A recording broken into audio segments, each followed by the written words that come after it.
Kaj je glavni namen današnjega tekmovanja? Namen današnjega tekmovanja je, da preverimo stanje naših voznikov koles motorjev, voznikov koles, kako so pripravljeni za državno tekmovanje, za našo državno tekmovanje in sicer katero je predpriprava za njihov uspeh. Kako pa ocenjujete sploh poznavanje otrok, se pravi predšolskih, šolskih otrok v cestno-prometnih? Poznavanje predpisov z področja varnosti cestnega prometa, bi rekel, se je nekoliko izboljšalo, kar je predvsem, bi rekel, delo in dobro delo njihovih učiteljev, mentorjev, kjer se vsako leto vse več število pojavljajo kot vozniki koles z njihovimi programi. Zelo malo otrok je, katera ne naredijo izpita za kolo. To se pravi, da sedanja tekmovanja so rodila rezultate. Res je, sedanja tekmovanja so zelo, bi rekel, bogata, rodila rezultate. Naši tekmovalci so stalno na vrhu regije, kar kaže na dobro in kvalitetno delo mentorjev. To se pravi, da se bo zmanjšalo število žrtev tudi med otroci, kolesarji, vozniki motornih vozil in tako dalje. Res je, pogledajte, vsako leto prirejamo tole tekmovanje, kaj veš o prometu. 23. aprila imamo novo temo, sicer Bistra glava varuje čelada, predvsem namenjeno kolesarjem.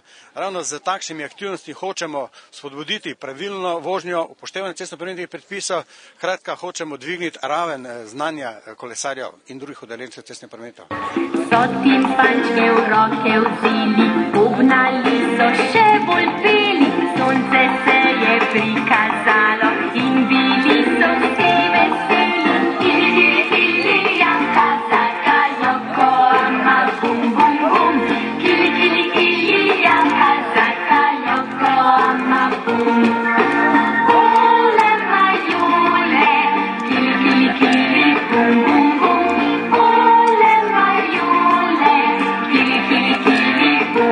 Kaj se nadejaš danes? Ja, dobro redi. Kaj progo si že ogledal prej, teste poznaš? Ja. Se česa bojiš? Ne. Čisto nič? Ne. Kdo te pa naučil kolo voziti sam, ne? Ja. In upoštevaš predpise? Včasih. Kaj to pomeni včasih? Včasih ne, včasih jo. To se pravi, da potrebuješ takšen dan, kot je danes. Pomaga že, ja samo. Bomo videli. Varnostne čelade, vozniki koles motorjev morajo imeti predpisano opremo. Kaj bi ti naredila, da bi bilo vam varneje?